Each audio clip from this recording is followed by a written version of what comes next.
পোনপ্ৰথমে আপোনালোক প্ৰতিজনলৈ YouTube channel ৰাইডৰ তৰফৰ পৰা জনাইছো সশ্ৰদ্ধ প্ৰণিপাত। লগতে স্বাগতম, ওয়েলকাম। গাখীৰ মানৱ দেহৰ বাবে এটা অপৰিহাৰ্য খাদ্য। আমি যেতিয়া কেঁচুৱা হিচাপে এই পৃথিৱীত ভূমিষ্ঠ হৈছিলোঁ, তেতিয়া আমাৰ মুখত প্ৰথম খাদ্য হিচাপে মাতৃদুগ্ধ দিয়া হৈছিল। অমৃত সম এই গাখীৰ খাইহে নৱজাতক এজনে শৰীৰৰ প্ৰতিৰোধ ক্ষমতা অৰ্জন কৰে। এই পৃথিৱীত জন্ম লৈয়ে যিহেতু প্ৰথম আহাৰ হিচাপে আমি গাখীৰহে খাওঁ, গতিকে এইবিধ খাদ্য আমাৰ কিমান আপোন তাক কোৱাৰ প্ৰয়োজন নাই। বিজ্ঞানীসকলে গাখীৰক ছুপাৰ ফুড আখ্যা দিছে। সকলো বয়সৰ মানুহৰ বাবে গাখীৰ পৰম উপকাৰী। আজিৰ এই ভিডিঅ' যোগে আমি কেনেকুৱা ধৰণৰ গাখীৰ খাব লাগে তাৰ বিষয়ে আলোচনা কৰিম। তাৰ আগতে আপোনাসকলৰ পৰা আমি বিচাৰিছো উৎসাহ উদ্দীপনা। ভিডিঅ' স্ক্ৰীনৰ তলত থকা ছাবস্ক্ৰাইব আৰু লাইক লিখা থকা স্থানত মোবাইল হলে স্পৰ্শ কৰি, কম্পিউটাৰ হলে ক্লিক কৰি আমালৈ পঠাওক আপোনালোকৰ উৎসাহ উদ্দীপনা। এই উৎসাহ উদ্দীপনা আমাৰ যাত্ৰাপথৰ শক্তিশালী সংগী হ'ব। উৎসাহ উদ্দীপনা পঠালেনে বাৰু? যদি পঠাইছে, আপোনালোকলৈ জনালো সহস্ৰ অভিনন্দন, অভিনন্দন, অভিনন্দন।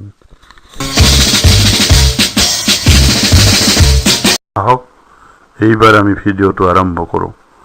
অনুগ্ৰহ কৰি শেষ হোৱালৈ ভিডিঅ'টো চাই থাকক আৰু শুনি থাকক। গাখীৰ নিঃসন্দেহে এবিধ ছুপাৰ ফুড। সকলো বয়সৰ মানুহৰ বাবে গাখীৰ উপকাৰী। সেয়েহে এইবিধ খাদ্যৰ ক্ষেত্ৰত ভেজালৰ পয়োভৰ ঘটিছে। এচাম স্বাৰ্থপৰ ব্যৱসায়ীয়ে এই ভেজাল গাখীৰ প্ৰস্তুত কৰি মানুহৰ মাজত বিতৰণ কৰি আছে। অজ্ঞাতে এই গাখীৰ সেৱন কৰি আমাৰ শৰীৰটোৰ বয়স কমাই আছো। আনকি ডিটাৰজেণ্ট পাউডাৰৰ পৰা গাখীৰ প্ৰস্তুত কৰি এচাম দুষ্ট চক্ৰই ৰাইজৰ মাজত আতংকৰ সৃষ্টি কৰিছে। যি গাখীৰ দেখাত উন্নত মানৰ, যিহেতু এই গাখীৰ মানৱ শৰীৰৰ বাবে অপৰিহাৰ্য, সেয়ে আমি ইয়াক সেৱন কৰিবই লাগিব। এই ক্ষেত্ৰত আমি সজাগ হ'ব লাগিব। নিবনুৱা সমস্যাৰ সমাধান সূত্ৰে আমাৰ মাজত বিভিন্ন অঞ্চলত গাখীৰ উৎপাদনৰ পাম স্থাপন কৰা দেখা গৈছে। বিভিন্ন প্ৰজাতিৰ গৰুক কৃত্ৰিম খাদ্য আৰু ভিটামিন যোগান ধৰি খৰতকীয়া গাখীৰ প্ৰস্তুত কৰা কৌশল অৱলম্বন কৰি গাখীৰ উৎপাদন কৰি ৰাইজৰ মাজত বিতৰণ কৰি আছে। তাহানিৰ ক্ষীৰতী গাই পালনৰ প্ৰাকৃতিক ব্যৱস্থা প্ৰায় লুপ্ত হৈছে, যাৰ ফলত আমি শৰীৰৰ বাবে প্ৰয়োজনীয় পুষ্টিকৰ গাখীৰ পোৱাটো কঠিন হৈছে। তথাপি আমি ব্যক্তিগত খণ্ডত অলপ চেষ্টা কৰি হ'লেও পুষ্টিকৰ গাখীৰ আহৰণ কৰি সেৱন কৰাৰ ব্যৱস্থা কৰিলে আমাৰ শৰীৰটোৰ বাবে লেমিনেশ্যন সদৃশ নিৰাপত্তা গঢ়ি তোলা হ'ব।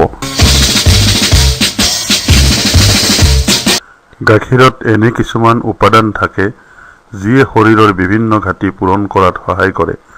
সম্প্ৰতি ফুড ছায়েন্স এণ্ড নিউট্ৰিশ্যন জাৰ্নেলত প্ৰকাশিত এক তথ্য অনুসৰি যিবোৰ গৰুৱে কেৱল ঘাঁহ খায়, সেই গৰুৰ গাখীৰহে স্বাস্থ্যৰ বাবে অতি উপকাৰী। ঘাঁহ খোৱা গৰুৰ গাখীৰত প্ৰচুৰ পৰিমাণে ওমেগা 3 পোৱা যায়, যিয়ে হৃদৰোগ প্ৰতিৰোধ কৰাত সহায় কৰে। আমাৰ শৰীৰৰ উপকাৰৰ বাবে ওমেগা 6 আৰু ওমেগা 3 অতি প্ৰয়োজনীয় দুবিধ উপাদান। প্ৰচুৰ পৰিমাণে ওমেগা 6 ফেটি এচিড আৰু অতি কম পৰিমাণে ওমেগা 3 ফেটি এচিড গ্ৰহণ কৰিলে হৃদৰোগৰ শংকা বাঢ়ি যায়। ইয়াৰ উপৰি মেদবহুলতা আৰু ডায়েবেটিছৰ শংকাও বৃদ্ধি পায়।